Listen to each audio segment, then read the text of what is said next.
আমাদের রাজ্যের যতগুলো উইংস রয়েছে, সিআইডি, সাইবার, ল, কলকাতা পুলিশ, রাজ্য পুলিশ,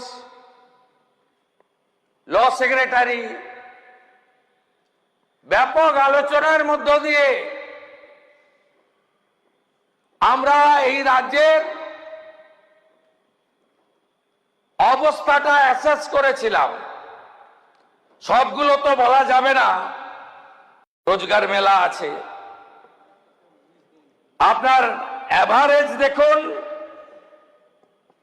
ভারতবর্ষে পপুলেশন পুলিশের অ্যাভারেজ হচ্ছে 155। বছরের পর বছর ধরে নিয়োগ করেনি।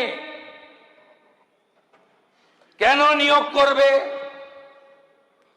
পার্মানেন্ট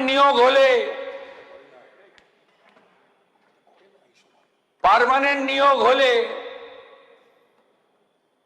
পুলিশ কথা শুনবে না, ক্যাডার হবে না। তাই সিভিক ভলেন্টিয়ার, কোনো যোগ্যতা ছাড়াই, কোনো প্রশিক্ষণ ছাড়াই তাদেরকে নিয়োগ করা হয়েছে শুধুমাত্র রাজনৈতিক আনুগত্য অথবা এক্সচেঞ্জ অফ মানির ভিত্তিতে। তাই পশ্চিমবঙ্গে পুলিশের এই অবস্থা। থানাগুলোতে যাবেন, আমি কিছুদিন আগে পর্যটন নগরী দীঘাতে গেছিলাম। আইসি থানা, ডিএসপি আছে। বললাম স্ট্রেংথ কত? বলল 15টা কনস্টেবল।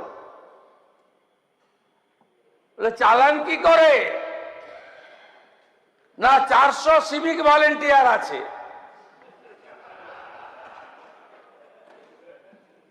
আপনি যেদিকে তাকাবেন অন্ধকার।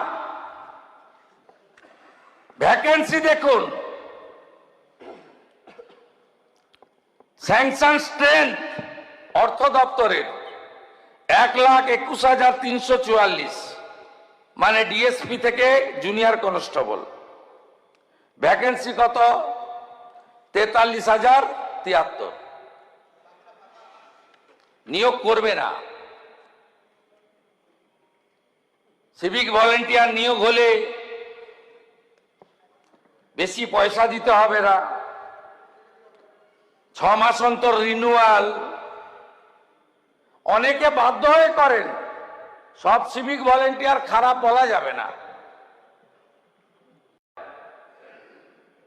টিকিটা বেঁধে রেখেছে, সুতো ছেড়ে দিয়েছে, লাটাইটা হাতে আছে। অতএব রাজনৈতিক কাজ এবং তোলার কাজ যদি না করে তাহলে রিনিউয়াল হবে না। থানাগুলোর কি অবস্থা? ম্যাক্সিমাম থানা কোনো পরিকাঠামো হয়নি। আমি ডিজিপি সাহেবকে বলছিলাম, 15 বছর পেরিয়ে যাওয়া গাড়ি,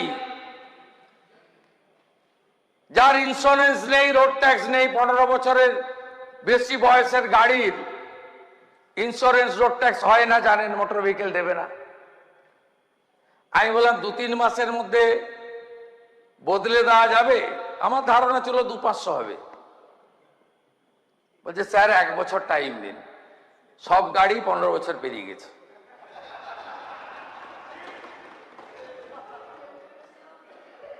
যে কটা কনস্টেবল আছে তাদের না আছে ব্যারাক, না আছে তাদের খাওয়ার জন্য কিচেনের ব্যবস্থা। তারপরে তো ডিএ নাই, পে কমিশন নাই, বদলি নীতি নাই, ডাটা এন্ট্রি অপারেটর নেই।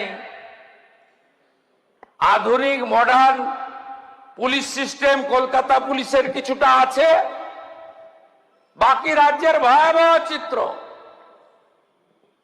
দাঁড় করাবেন কি করে? সবই জিরো।